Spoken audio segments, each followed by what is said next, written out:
The Banshee, or Bean-Sea, as it is known in Gaelic, is one of the most enduring and chilling figures in Irish and Scottish folklore. With origins tracing back centuries, her mournful cry and wailing scream have struck terror into the hearts of all who have heard them. The name Banshee itself translates to Woman of the Fairy Mound, a spirit as a female who is said to foretell death. Her appearance and nature are varied. She could be a young maiden, her long hair flowing like dark silk or glowing golden, or she could take the form of a decrepit crone, her face ravaged by time, her fingers like claws.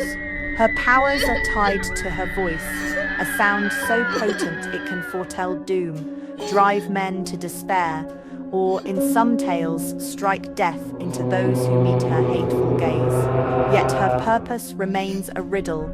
Does she mourn with the families she haunts, or does she revel in their suffering? The Banshee is both a mourner and a menace, a duality that has echoed through centuries of fireside tales. While her form and motives might differ across stories, one thing is certain: the Banshee always came before death. Whether a tragic figure mourning her own fate or a vengeful spirit wreaking havoc, she is a symbol of despair, pain, and the inevitability of death. The path that leads Some legends claim that she is the spirit of a young girl who suffered a brutal and untimely death, often at the hands of betrayal or violence. Others suggest that the Banshee is a soul condemned to wander the earth, forced to repent for sins in life. Whether a victim or a villain, her screams cut through the silence of the night, seeking revenge or warning those who are about to meet their end. In the year 789 AD, amidst the rolling hills and mist-laden valleys of Ireland, lived a young woman named Aine. She was the daughter of a respected clan, the O'Donohues, known for their fertile lands and wealth. Her beauty was legendary, her raven black hair cascading down her back like the midnight sky. Her eyes, deep and wide, reflected the green of the fields and the endless skies that stretched beyond her small village. Aine was not only admired for her beauty, but also for her intelligence and kindness. She was beloved by her people, known for her willingness to help the poor and care for the sick. But her life was not destined to be a peaceful one. She was the niece of a man named Fergus, a wealthy landowner whose heart had grown cold and greedy over the years. His desire for power was insatiable, and his ambitions were as dark as the shadows that grew long over his lands. Fergus, desperate to increase his wealth, saw an opportunity in Aine's marriage. He arranged a match between her and a man of great power, the cruel Lord Kavanagh, a notorious landowner with a reputation for violence and cruelty. Kavanagh's wealth and influence were undeniable, but so were his viciousness and greed. Aine had no say in this arrangement.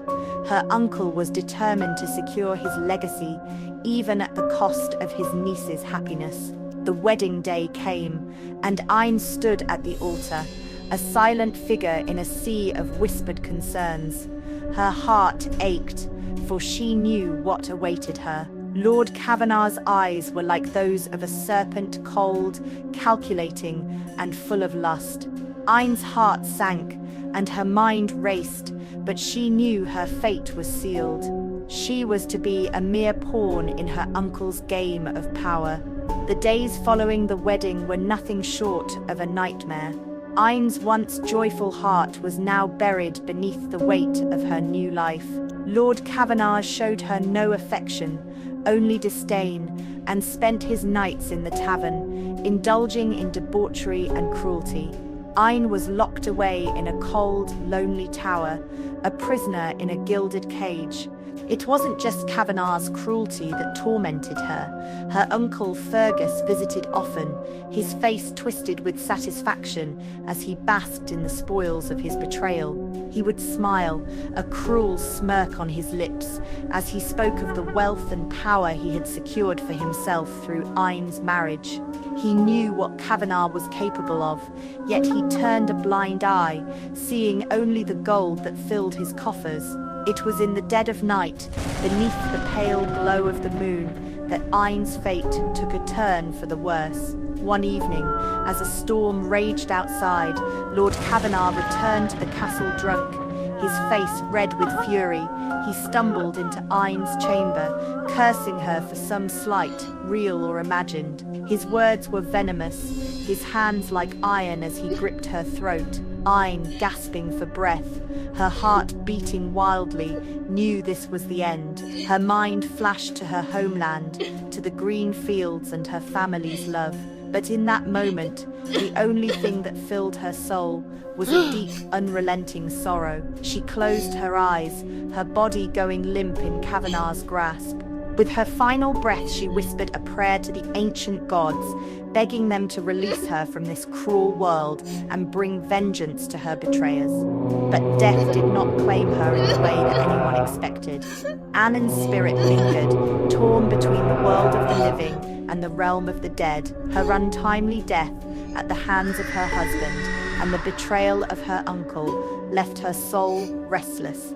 She could not find peace. And in the dark of night, her spirit began to twist into something darker, something more vengeful. The gods, in their own cruel way, had answered her plea, not with peace, but with power. Aine became a banshee. Her hair turned as dark as the night. Her once beautiful face, now pale and gaunt, eyes glowing red with fury.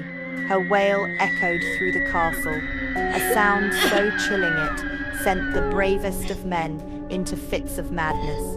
With each nightfall she returned, drawn by an unquenchable thirst for revenge against the man who had murdered her, and the uncle who had sold her soul for gold. Her cries were like the howling winds, reverberating through the halls of the castle.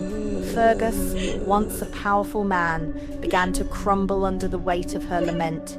At first, he thought it was nothing more than a figment of his guilty conscience.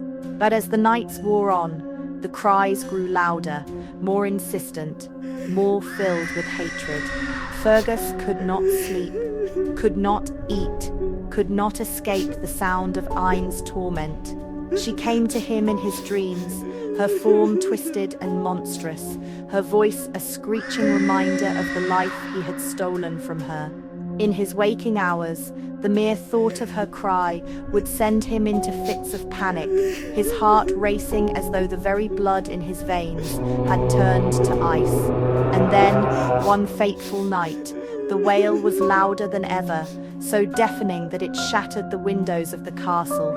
Fergus, clutching his chest in terror, collapsed into a heap, his heart finally giving out under the weight of his sins. The legend of Aine, the Banshee of the O'Donohues, was born that night. Her cry was not only a harbinger of death, but a symbol of vengeance, a reminder that even the most powerful men could fall to the weight of their own greed.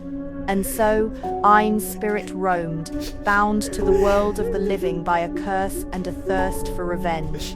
Her wail forever echoing through the night, reminding all who heard it of the price of betrayal.